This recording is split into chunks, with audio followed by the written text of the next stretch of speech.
Top of the morning, Dan and Amy. President Trump asked about the reduction in tariffs and the baseline, where we're going to be starting from, even as these trade deals get negotiated with the UK. Of course, more details expected today on the framework for a deal with the Chinese Communist Party. Here's what he had to say under questioning from RealClearPolitics.com's Phil Wegman. You are going to always have a baseline. I mean, there could be an exception at some point. We'll see. You know, somebody does something exceptional for us. That's always possible. But basically, you have a baseline of a minimum of 10%. And some of them will be much higher, 40%, 50%, 60%, as they've been doing to us over the years. We had a wonderful deal yesterday. We have 4 or 5 other deals coming immediately. We have many deals coming down the line, and ultimately we're just signing the rest of them in. But we always have a baseline of 10%. And he was asked, too, about the tax and spend, the big, beautiful bill that is pending in Congress, and one of the holdups for moving it along out of the House, and that is the handful of House Republicans in blue states that want that SALT deduction raised considerably. What's the president's view on this? Well, sort of bobbed and weaved around it, didn't he? And then on the SALT tax credits, Mr. President, there are some Republicans who say, why is it that these 45 other states should be paying taxes to alleviate the tax burden of New York? Or it's only because those states are behind, very badly behind. And those people were affected very badly. And, you know, the sad part is oftentimes they were affected badly because you had bad management in those states, like in California with Newsom and, you know, people. So you had some bad management. But that's being worked on now, and they may do a piece one way or the other. It's a very complex issue, but I think it's being worked out. I think it's going to be worked. It has not been settled yet, but they'll settle it up pretty quickly. Sort of a middling answer. Yeah, they've been hurt. Well, I mean, it was your tax plan, and frankly, when he's saying middling things about raising the rate, the top bracket, and so why all of this relief for a big blue state, largely leftists who are deciding to stay residents of the worst run states in America, New York, Illinois, California. As Phil Wegman asked, well, why should the other 45 states subsidize these high tax dysfunctional states? They shouldn't. And by the way, to that point, just about the middling rhetoric, Trump has gone back and forth on this increase or not to increase the top marginal rate. He posted on Truth Social, quote, "The problem with even a tiny tax increase for the rich, which I and all others would graciously accept in order to help the lower and middle income workers, is that the radical left Democratic lunatics would go around screaming, 'Read my lips,' the fabled quote by George Bush, the elder, that is said to have cost him the election. No, Ross Perot cost him the election in any event. Republicans should probably not do it, but I'm okay if they do." Oh. Hey. Vacillation. Okay. For more on these topics and specifics to the extent we have them so far on this framework with the Chinese Communist Party to reduce tariffs back to the 10% baseline with the 20% tariff for their fentanyl abuses still in place. But, of course, the market responding positively as they see progress towards something, frankly, that may resemble what it was prior to Liberation Day. Christopher Whalen joins us, chairman of Whalen Global Advisors, editor for the Institutional Risk Analyst, and author of Inflated: Money, Debt, and the American Dream, second edition. Chris, thanks for joining us. Appreciate it. Good morning, Dan. Good morning, Amy. Good morning. Let's start with the tax and spend piece, the sort of the back and forth. And I understand that Trump is probably trying to sort of cater to and assuage the various factions on the Hill when it comes to SALT deduction, when it comes to raising the top marginal rate. But what your view on those two topics in particular? Well, I think the president is trying to get his tax passage through Congress, but the problem problem is that we've got 3 or 4 different parties in Congress now. We have conservative Republicans, we have left-wing Republicans, and then the Senate is a whole nother ball of wax. They're not really interested in cutting spending. So in order for the president, for example, to get $2 trillion in theoretical cuts, right, so he can cut taxes for other people, he's got to jam that through both houses. And at this point, I don't see how he's going to do it. The fallback this year will be simply extending the Trump tax cuts from last time around, and the rest of it may get left on the floor. I follow this pretty closely through some of my friends in D.C. who do this for a living. And, as of today, we don't have a deal. And if they don't get a deal done before Congress goes off for the summer holidays, then we're talking the fall. And I think that the chances of getting a deal done are falling rapidly. So his vacillation on SALT and other issues, top bracket increases, for example, is never going to happen. Taking away carried interest from private equity executives, no, not going to happen. So, I think Trump is running into some realities of Washington, which is that everybody wants something, but they don't want the same thing. So getting them all in line is like herding proverbial cats, and these are angry cats too, by the way, so they don't herd easily. That's just kind of where it is. I think they've made much more progress on tariffs than they have on taxes. Let's put it that way.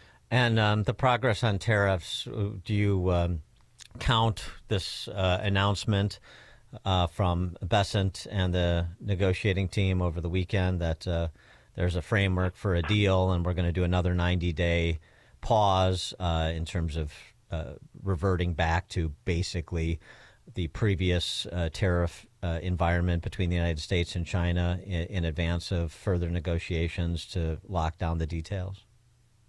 It's hard to say. I'm not sure what they have with this deal over the weekend. I do think we will cut deals with countries that we don't have a real problem with, UK, most of Europe, most other nations around the world. You see the way he's handled Canada and Mexico, started off really angry and has walked that back to a much more conciliatory posture. China, I don't think Trump is nearly done with China, but I do think they're watching the stock market. And if we hadn't gotten some kind of progress on the table, you could have seen the market sell off. As it is, they're probably going to go up today. But who needs each other more? Do we need China more than China needs us?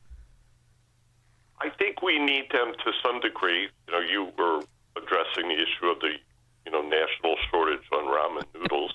We talked during the break, Dan. I told Christopher when I'm seeing Porsches at dollar stores, and you cannot find ramen noodles anywhere, like the original ramen noodles. Yes, well, it's a great Chinese depression. Are going to starve us. No ramen noodles. Yeah, right. It's a poor man's food. Remember, China is a tiny country, even though they've been blown up to gigantic size by members of the economics profession. They are still a desperately small and weak country that doesn't produce enough food to feed themselves. And they have this weird mercantilist model. It's like Great Britain on LSD, where they think that they can, drain resources from other nations around the world. I think it's fascinating to listen to this whole debate over fentanyl, and nobody ever pulls out the obvious parallel, which was the British exported opium to China. Right. That's the same thing, right? So, whenever you have an imbalance in trade, you always find something to sell them. And, I think the Chinese ultimately need us more than we need them. Well, I agree with that. But, we talked to Stephen Mosher on Friday, and we've talked to Gordon Chang, and they have similar positions, too. This is certainly a legitimate part of the discussion. That basically, that China needs us a lot more than we need them. And also that Xi is precariously positioned politically right now. And the worse that the Chinese economy gets, the more imperiled that he is. And maybe the play should be to bleed them with confiscatory tariffs and engender some sort of regime change. Not that you're not going to get, you're just going to get another communist probably, but But I mean, but there's also that position too, that a hard line approach could decimate China, even if it hurts us a little bit in the short term. Your thoughts? Well, I think that's quite true. If you think of it, in 2002, the Chinese stood up the Shanghai Gold Exchange, which was probably the single most disruptive thing that they have done since the opening with Nixon. And that brought gold back into the conversation of global reserves.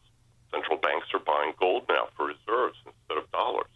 But Xi Jinping, who came in and around, I think it was 2014, has just brought the whole thing to an end. And what happens with China is that they tend to have periods of opening where they import lots of foreign capital, and then you have somebody like Xi Jinping who says, oh, well, we must have control for the Communist Party, and they bring the whole party to an end. So you've had the collapse of the real estate sector during Xi. You've had other sectors of the economy get rather weak. If you were to shut the door on Chinese exports, I think it would have a devastating impact on China. Would it result in regime change? I don't know. I think eventually we're going to see the, rise into heaven, and then you will see another period of opening, because they can't stay closed forever. China consumes resources. They don't create resources. They have an economy which is all allocation. There's no leverage like you see in the United States. So they have no banks. The banks are all broke. They have to bail them out periodically, right? So the whole thing is very linear and very lacking in dynamism. And if you shut down the export part of the Chinese economy, it goes away. They don't do anything else. And there's no domestic demand to pick up the pieces if you shut the door on export. That's always been the endemic problem of China going back 50 years. I wanted to go back to something else, too, when it comes to this discussion of America's tax and spend policy. We're always focusing on, revenues of the government and what we're extracting from productive people and enterprises. Doug Burgum, the Interior Secretary, wants to expand sort of our review of America's financial position, looking at the entirety of the balance sheet. Kim Strassel wrote about this. If the Interior Department was a going concern, Burgum noted, just the Interior Department, it would have the largest balance sheet in the world. Its holdings encompass 480 million surface acres, more than 2 billion offshore acres, and 750 million acres of subsurface minerals. Yep. As Strassel, opines, Saudi princes eat your hearts out. We have no idea what we own, no appreciation for. One example she goes through: America's coal reserves, given surging overseas demand. One internal U.S. Geological Survey estimate puts the potential value at $8 trillion, but nobody really knows. Right. And so in addition to drill, baby, drill, she says the mantra should be map, baby, map. Let's get a real understanding of the value of our holdings, and then ask the question, Doge style, should the government be possessing all of those assets? Should we be selling off more? That whole concept that we're a lot richer, and we could be a lot richer than we are now if we continue to shrink the government in this area too. Start to think about what holdings the government should retain and what they should not, what should be turned over to private development, things like that. In addition to always just looking at what we can extract from people and watch politicians in D.C. misspend. Well, that's the progressive mantra. They've never run the U.S. government like a business. Oh, my God. The obvious thing, Secretary Besson has been trying to slowly buy back some of the low-coupon securities that were issued during COVID. He should accelerate that. I wrote a piece recently that said, let people buy them in the market at a discount and use them for taxes and tariffs. How about that? We could shave a couple $1 trillion off the federal debt by doing that. And by the way, they don't have to pay interest on it anymore. So, there's many things that if you ran this like a business, like an Elon Musk might, you could have enormous economies in this government. And by the way, you should get rid of those assets.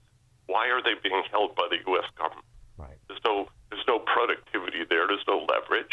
Put them into the private sector. Even the ones who want to build homes on federal rangeland, or my friend Ed Pinto at AEI, God bless, absolutely, do it. Because it doesn't do anything sitting inside the government. It's not earning the taxpayers any return. Far from it.